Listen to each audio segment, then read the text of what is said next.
Sinabi na huwag kang mag-iingay, di ba? Ha? Saripin ako! Huwag kang sumigaw! Ha? Huwag kang sumigaw! Pag nag-ingay ka, malilintikan kayo sa akin ng pinsan mo. Ha? Tahimik! Ha? Ha?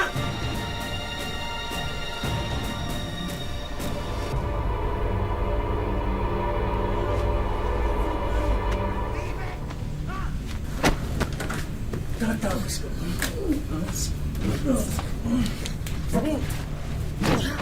Ang kulit mo! Tatakas ka pa! Ha? Ha? Dito. Pasensya na, sir. May narinig po kasi kaming mga sigaw. Tatanawin lang po sana namin kung okay lang po ba kayo dyan.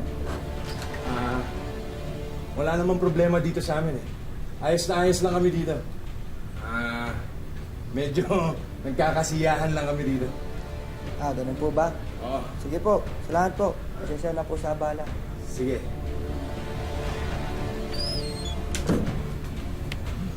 Ang ingay mo kasi. Ha? Narinig tayo sa baba. Kung ayaw niyong malintikan, huwag ka nang mag-ingay. Ha? Ha?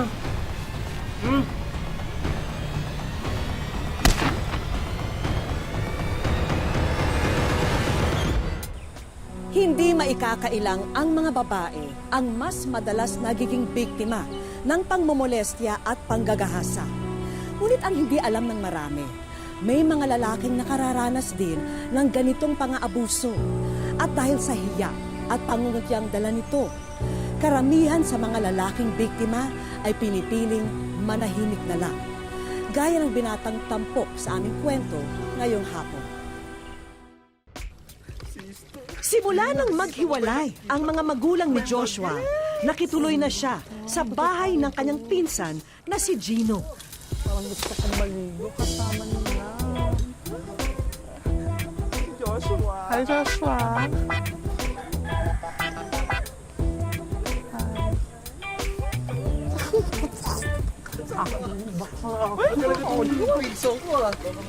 Kakarating mo lang dito, kilala ka na. Loko-loko ka talaga. Bilisan mo na dyan, maglilinis pa tayo ng Bilisan bahay. mo na, puno mo na, oh. Dito, maligo sa labas. Maligo dito. Ayun, oh.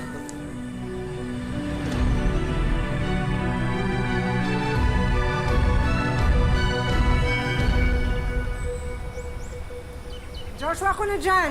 Ako po, tita ako na ho. Patapos na rin to. Nasaan ba si Gino? Gino! Gino, magtatagal ka pa ba dyan? Gino! At 30 ng Agosto sa semeteryong ito sa Binyan, Laguna, ginahasa raw ng 8 sospek ang 14 na taong gulang at grade 7 na estudyanteng si Daisy, di niya tunay na pangalan. Linggo-linggo na lang. Ma, ano yan? Meron naman na rape eh. Wawa naman yung babae. Kawawa nga naman talaga, no? Kaya kayong dalawa, ha? Huwag kayong gagawa ng kalokohan. Sinasabi ko yun sa inyo. Ano ba? Good boys kami nito ni Insan eh. Ito naman. Dapat lang. Naman po dito. O sige na, baka mahuli na kayo. Pumasok na kayo. Ready na nga ako. Mag-ingat na yung gamit mo. Sige po. ID ko. Ay, dito. Apo, ako pong bahala dyan. Bye, ma. Love you, ma. Bye. Ay, tita. Love you. Bye.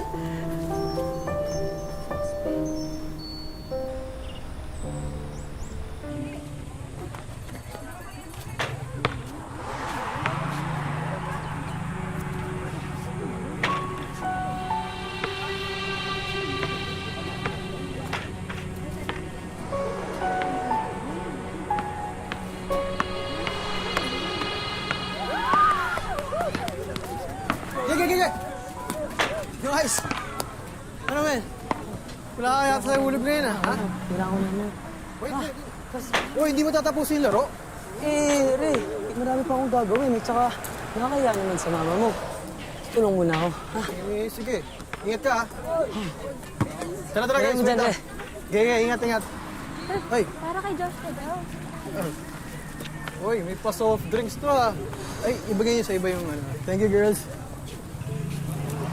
soft drinks mo. Bigay nila. Soft drinks? Para daw sa'yo. Sino nagbigay?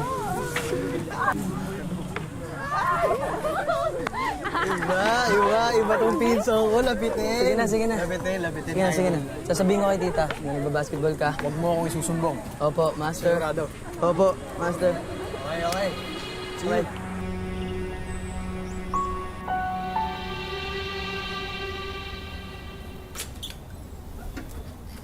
Uy, tama na Ay, yan. tita. Pahinga ka na. Ako, okay lang ta. Oh, nagluto ka na rin? Opo. Nako, Joshua. Baka sabihin ng nanay mo, inaalila kita dito, ha? Ikaw talaga. Nako, hindi naman po yun. Itasain muna ako. Ay, tito. Wala po tayong bigas. Ay, pumunta ka muna sa tindahan at bumili ka ng bigas natin para makapagsain na tayo, ha? Okay po. Si Gino nga pala. Ay, nagbabasketball o. Sunduin mo na rin, ha? Okay ba? Bahala. Batang yun, hindi na maasahan dito sa bahay. Anong ginawa ko din mag-basketball. Tita. Sige, sundin mo, ha? Opo.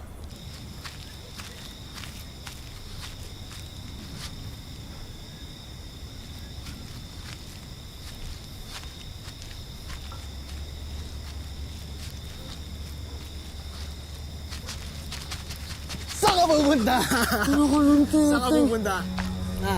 Hala, para ako magnanakaw, Dre. Dito, bibili ako ng bigas. Samahan kita. Sige na. Let's go.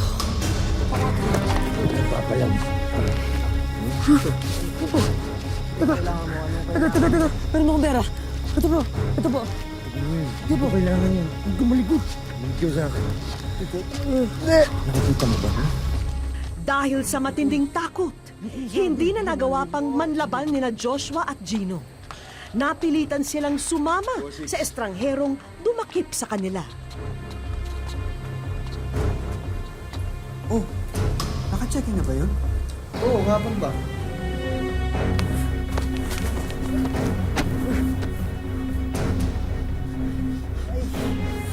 Tol, okay ka lang. Bakit mo ba kami dinala dito? Ano ba kailangan mo? Pera? Cellphone? O, bibigay ko sa'yo cellphone ko. Pera to. Ito yung pera ko. Baka wala mo kami dito. Hindi ko kailangan yan. Inumin nyo to. Inom! Inumin, pare. Inom! Dre, huwag ka nang pumalag. Inom! Dre,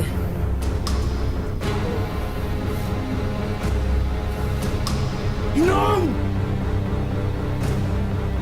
Ubusin nyo! Ubusin nyo yan! Pag hindi nyo inubos yan, malilintikan kayo sa akin. Ikaw, dalihan mo! Ano yung baso?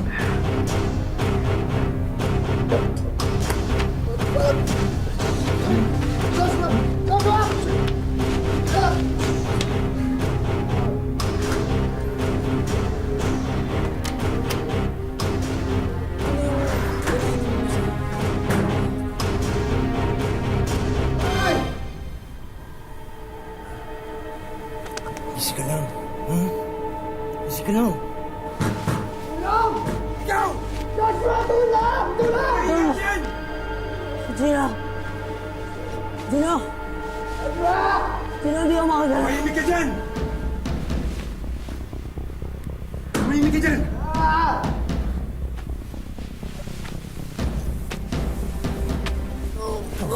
Ang kulit mo! Ang kulit mo! Ha?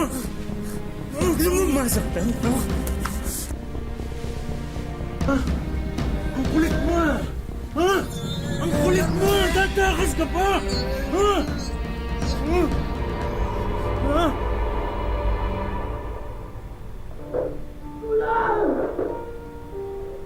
Tulog! Ikaw! Tulog! Ikaw ang ka sumigaw! Sinabi nang huwag kang mag-iingay, di ba? Ha?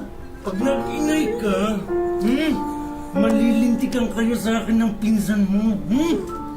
Ha? Tahimik! Ha?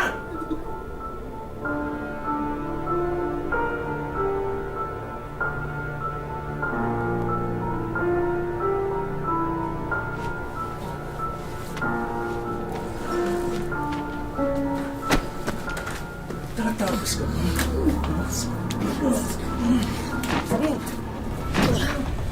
Ha? Ang kulit mo! Ha? Ang kulit mo! Tatakas ka pa! Ha? Ha? Wish ko lang. Ang kulit mo! Tatakas ka pa! Ha? Ha? Ha? Pasensya na, sir. May narinig po kasi kaming mga sigaw. Tatanawin lang po sana namin kung okay lang po ba kayo dyan. Medyo nagkakasiyahan lang kami dito. Ganun po ba? Oo. Sige po, salamat po. Pasensya na po sa abala. Sige.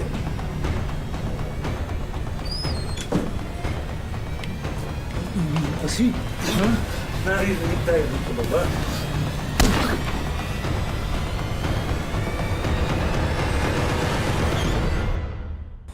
Nitong nakaraang taon, naitala na mas maraming lalaki kesa babae na nasa edad 13 hanggang 24 years old ang dumaranas ng sexual na karahasan. Patunay lamang ito na hindi nag-iisa si Joshua sa malagim niyang pinagdaraanan. Nakailang text at tawag na ako sa anak at pamangkin ko pero hindi sila sumasagot. Pumunta na rin ako sa mga kaibigan nila pero wala sila doon. Diyos ko. Tulungan niyo ako. Kalma lang po, Mrs. Ay, paano ko kakalma? Nawawala ang anak at pamangkin ko. Ay! Aleros, nandito na po yung anak niyo. Saan? Saan? Saan? Ay! Ay! Gina! Nasa! Tulungan niyo sila! Ay! Ano nangyari? Ano nangyari? Ay! Ano nangyari sa inyo?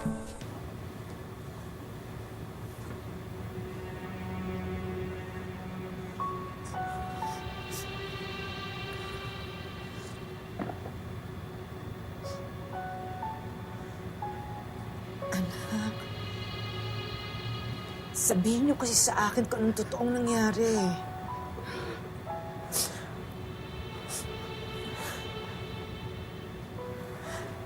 Paano ko kayo matutulungan? Kung hindi niyo naman sasabihin sa akin ng totoo. Joshua! Mrs., pwede po ba kayong makausap? Apo, Base po sa tests na ginawa namin, may nakitang amphetamine sa sistema ni Joshua. Pareho po silang nagsustain ng multiple physical injuries. Paano po nangyari yun? Hindi naman po nagdodroga si Joshua. At saka, ano pong injury? Mrs., wag po sana kayong magulat pero sa pagkakasabi sa amin ni Gino, sila raw po ay naabuso.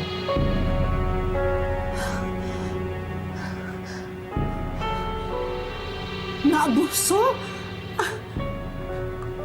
Ano pong naabuso? Tinitingnan po namin ito bilang isang kaso ng rape. Rape? Paano pong rape? Lalaki yung anak ko. Lalaki po si Joshua.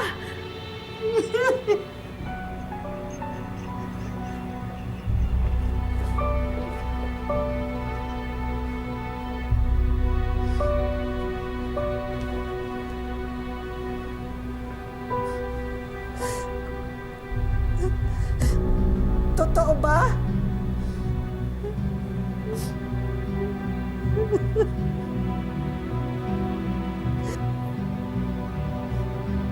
Joshua, totoo ba yun?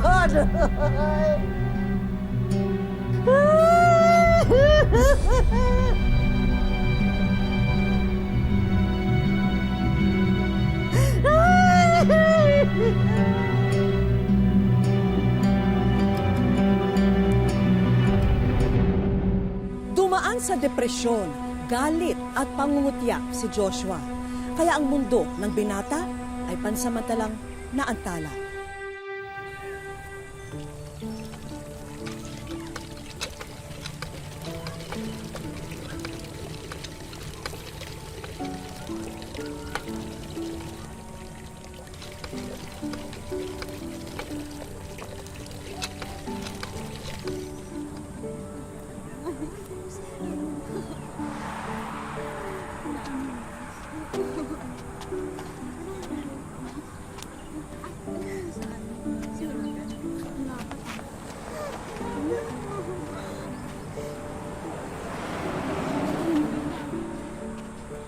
Naging mabigat para kay Joshua ang mga sumunod na araw.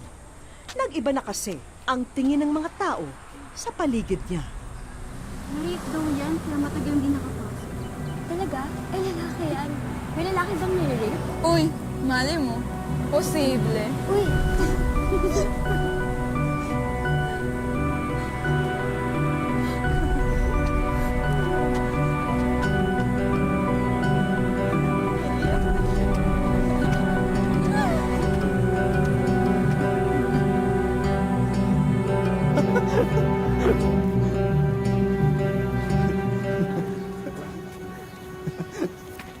Ako ba pinag-uusapan nyo, ha? Teka, inaanak ko ba namin? Nagkakasiya lang kami dito ah. Tuloy, parang ako yung pinagtatawanan nyo eh. Boy, umuwi ka na. Palamig ka na lang ng ulo sa inyo. Oo nga, umuwi ka na. Baka mamaya maghahasa ka pa. Lalakoy ka pa naman.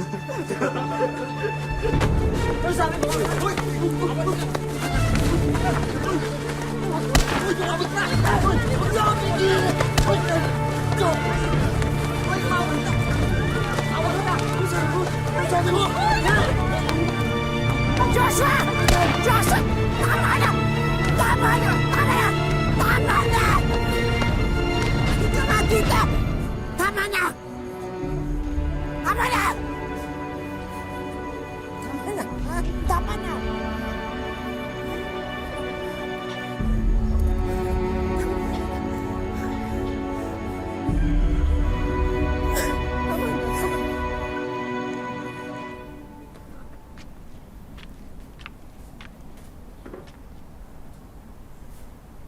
Ano bang nangyayari sa'yo? Ano bang gusto mong patunayan? Na lalaki ka? Sinisira mo lang yung buhay mo sa pagpatos sa basugulero na yon. Hindi pa po ba sira? Hindi pa po sira, tita.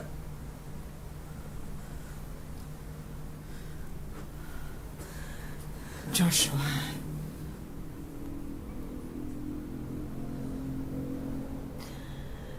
Tita, tuwing lumalabas ako dyan sa pintuan na mismo na yan. Pakiramdam ko lahat ng tao, iba na yung tingin sa akin.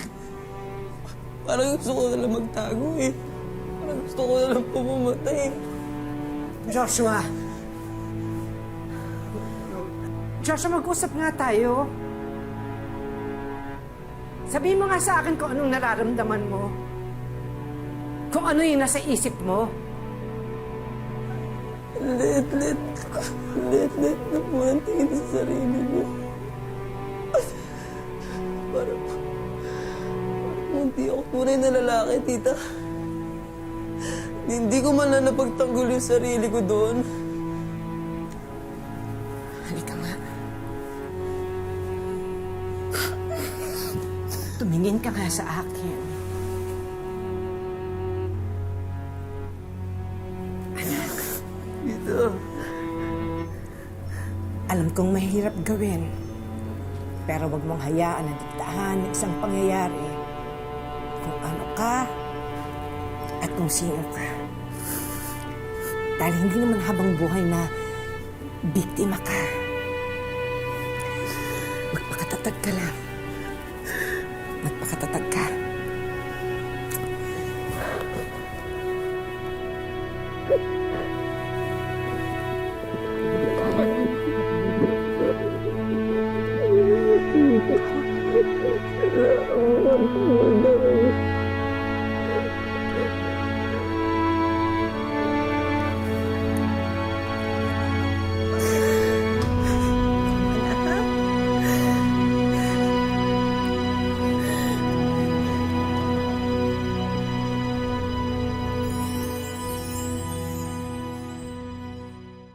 Wish ko lang.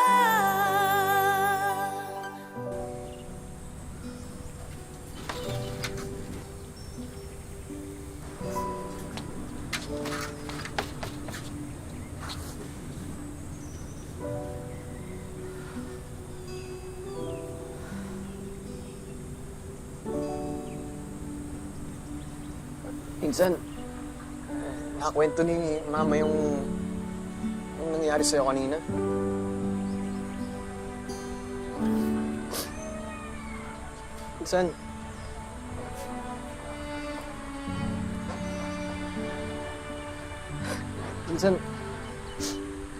Minsan sorry. Sorry kasi iniwasan kita. Wait, pag nakikita kita, di ko maiwasan magalit sa sarili ko.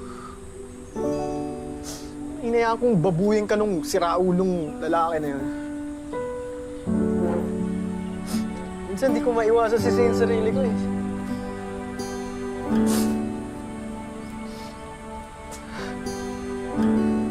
Sana mapatawad mo ako.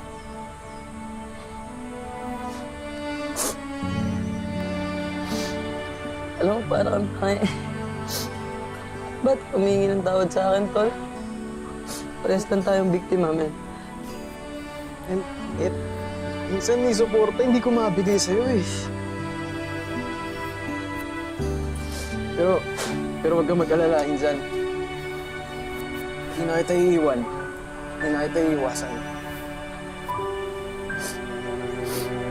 Alam mo rin, kung suportahan lang naman yung pinag-uusapan natin dito, men, makakaasa ka rin sa akin, Tol. Alam mo yan. Nalagpasan natin to. Sobra, men. Nalagpasan natin to, ha? Sobra, men.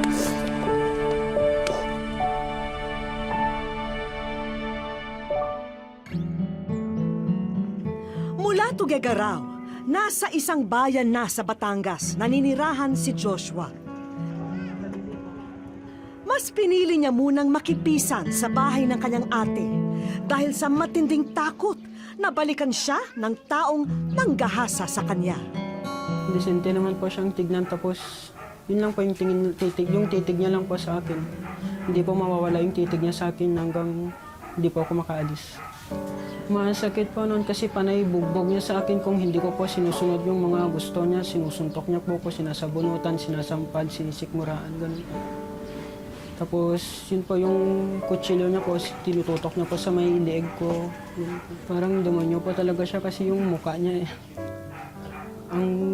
Parang wala po kasi siya sa sarili niya, kasi yung expression po ng mukha niya. Akala ko po noon ay mamamatay na nga siya kasi yung ganun nga po ang nangyari sa kanya. Tapos yung time po na yun, parang gustong-gusto ko na pong umuwi at parang gusto ko pong magiganti sa gumawa sa kanya. Kaya naman ang dating masipag at masayahing binatilyo, animoy tinakasan na ng sigla matapos ang insidente. Bukod sa pinili na niyang magkulong na lamang sa bahay, nagdulot pa ito ng matinding paranoia kay Joshua. Simula po nung ganun po yung nangyari, wala na po, parang marami na po akong nasisira sa bahay namin kasi natatakot po ako ganun. Tapos hindi na rin po ako yung tulad ng dati na lumalabas kahit sa harapan lang ng bahay namin, hindi na po. Kasi natatakot po ako na baka nasa labas lang siya tapos papatay niya po ako. Sa ngayon, naging therapy ni Joshua ang pagluluto. Malaki raw ang naitutulong ng pagiging abala niya sa kusina para maging kalmado siya. Dito rin namin nadiskubre ang isang lifelong dream ng binatilyo. Yun po yung maging chef, magluto po. Bata pa lang po ako, mahilig na akong magluto, mag-eksperimento ng kung ano-anong ulam. Ganun pa man, tanggap naman ni Joshua na hindi magiging madali na abutin ang kanyang pangarap. Alam ko po na ang pagiging chef ay pinag-aaralan din po, pero sa ngayon wala po akong kakayanan na makapag-aral. Dahil din po sa hirap ng buhay. Ang bawat araw na lumilipas sa buhay ni Joshua ay proseso raw ng paghilo ng isang malaking sugat sa kanyang pagkatao. Bagamat may mga araw na sadyang pinanghihinaan na siya ng loob, nananatili ang kanyang pananalig na darating ang araw na aayon ang lahat sa kanyang pinapangarap.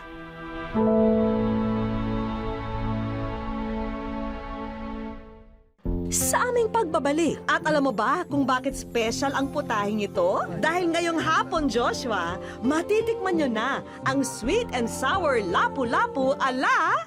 Wish ko lang. Ano nga ba ang pinakamainam na paraan para naman mapasaya namin si Joshua?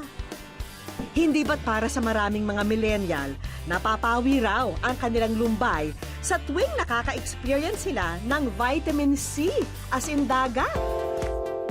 Kaya saan pa ba ang pinaka-nababagay na iset up ang aming inihandang sorpresa kundi sa sikat na summer destination sa bayan ng mga Alae, Laia, San Juan, Batangas.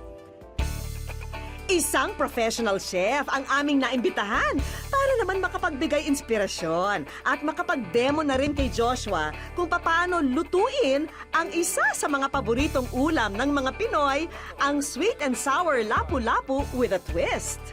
Balita ko, gusto mo rin maging chef balang araw. Pakinggan mong mabuti ang gagawin ko, ha?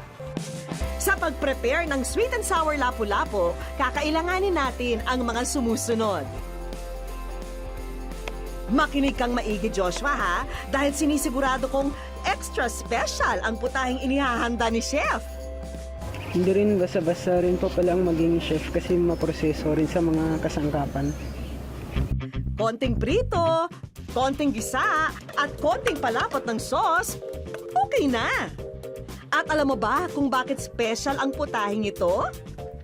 Dahil ngayong hapon, Joshua, matitikman nyo na ang sweet and sour lapu-lapu ala... Wish ko lang.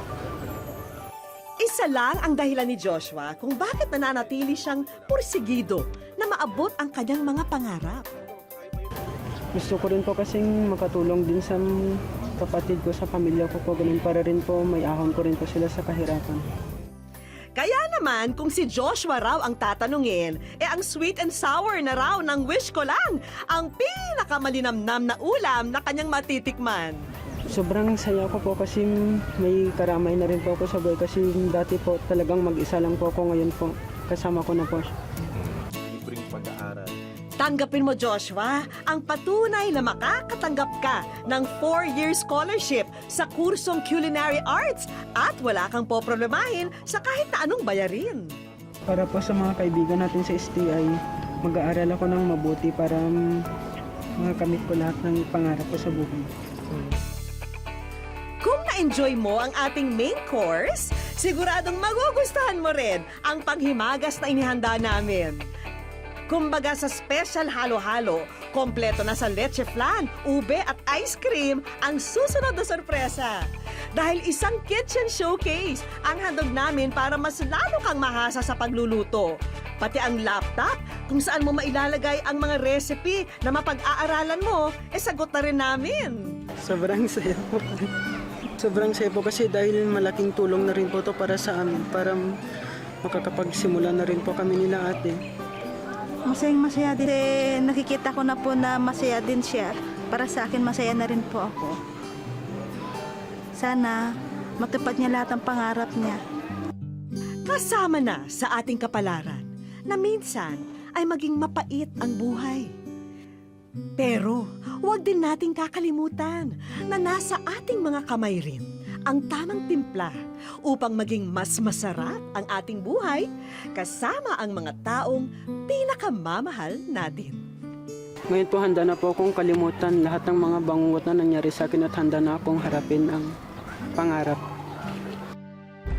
Walang pinipiling kasarian ang pagiging biktima ng pang-aabuso at karahasan.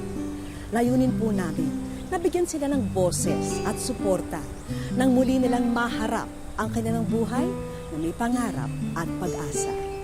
Magandang hapon po mga kapuso. Ako po si Vicky Morales at ito po ang Wish Ko Lang.